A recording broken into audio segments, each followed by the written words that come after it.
How you doing?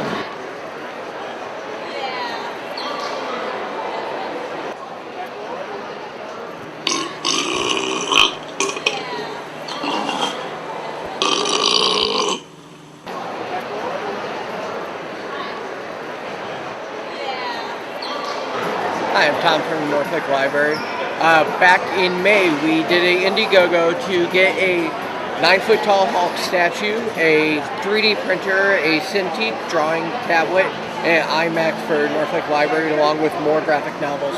We came up a little bit short of our goal, but luckily we had a gym in California call us and offer us their statue. So now we have a Hulk statue with boxing gloves on.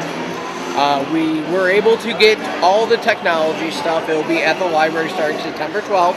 Right now at Wizard World, we're fundraising to get more graphic novels for our collection. If you'd like to donate, please go to norfolklibrary.org. There will be links all over the website for it.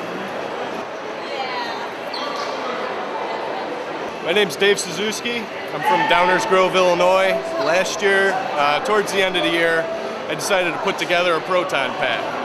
And it was very challenging. I wanted to make sure I incorporated everything from the movies. I wanted to make sure it had lights. I wanted to make sure it had sound. And after I was looking into it, my price range, they can go up into the thousands. So instead of actually buying one online that somebody else had made, I decided to take the time and research everything, buy everything piece by piece, until I had everything all in one big heap on my basement floor, and started putting everything together. Probably the hardest part of it was the wiring, since there's not really a schematic for this, but it's just very small wire, very small switches, and very intricate. You gotta have a steady hand with a soldering iron, I can tell you that. Burned myself a few times too. Actually, a lot of people ask me how long it took to make it. It just took about a month, but it was broken up into so many nights after I work. I could work an 8-hour day, I could work a 12-hour or a 16-hour day, but as soon as I got off of work, I had one thing on my mind, was to get home and keep going on the old pack. We got here a trap that came from Mattel.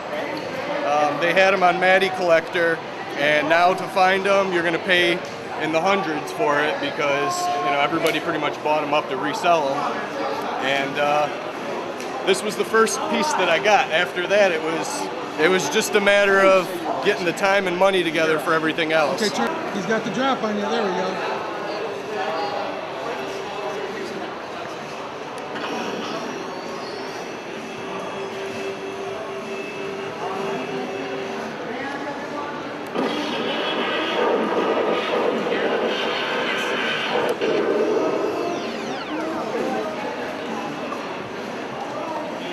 See the lights on the back.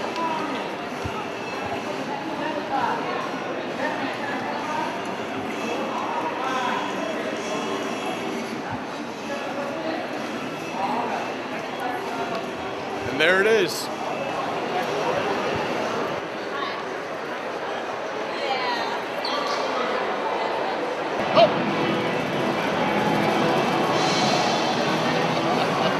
Hey, you got anything that lights up?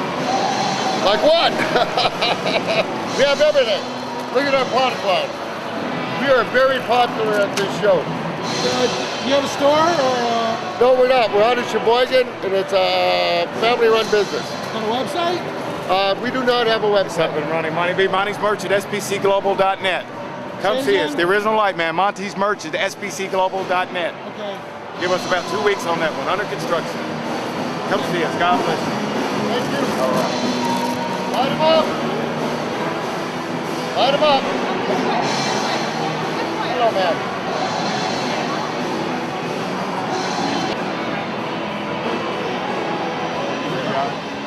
Excellent. Thank you, Monty. God bless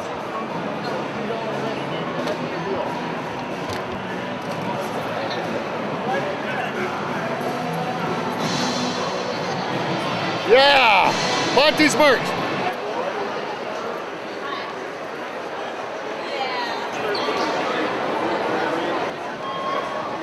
Hi guys, Michelle Mink here with Chicago Costume. I'm dressed up today as Chun-Li on the last day of Comic-Con. If you like what you see, come visit our website at chicagocostume.com.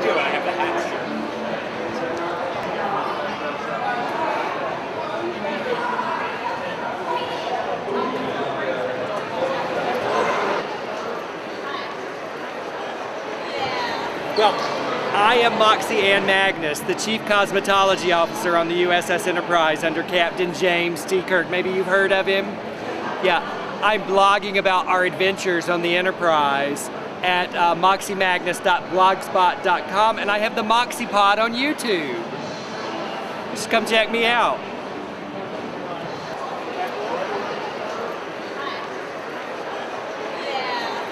Hi, my name is Dan Doherty. I'm the author and artist of Beardo, among other books that are here at this table. And how's Beardo doing right now? How are we doing with that? Beardo's doing great. I won a Sheldorf Award last year for Syndicated Print Strip of the Year, and I'm working on book 4 right now, and I'm going to be probably doing a Kickstarter to get that going. So, I have a new book that I write and illustrate with colors by Wesley Wong and covers by Stephen Bryant, and the book's called Touching Evil.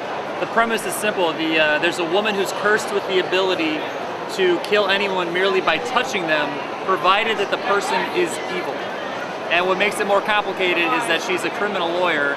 She doesn't want this power, but she also doesn't want it to fall into the wrong hands. It's a story that I've been sitting on since like 2007. I really wanted to have a story where you kind of don't answer the question, but definitely ask the question, what is evil? And because it seems like it's such a black and white thing to say good and evil, but I really like the whole gray area in between, and the sense that, like, you know, we're all capable of both ends of it.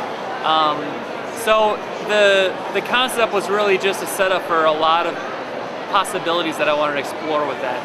I definitely would consider it something that I would want to end at one point in a finite way, like, you know, not leave it open to complete reinterpretation or whatever. But the beauty part of the story is that the curse can live on beyond the person who's carrying it. It's something where once they don't have it anymore, they're just back to being whoever they were, but it would carry on regardless of who's the bearer at the time. So it is ripe with possibilities. It's just a matter of how far do I explore it. I hope I've explored for a long time, to be honest, because I mean, even when I've been talking to people at this convention, they start coming up with ideas of what they would do with it if they had that power. Like, who would you use it on? Like, or what would you use it for? And some people think that it's just like the main character does, that it shouldn't be used at all. So it's definitely ripe for potential future storylines, but I definitely know what I want to do with it for the next 6 to 12 issues of it. But to see more of it, you can definitely go to beardocomics.com or find it on Facebook under Touching Evil.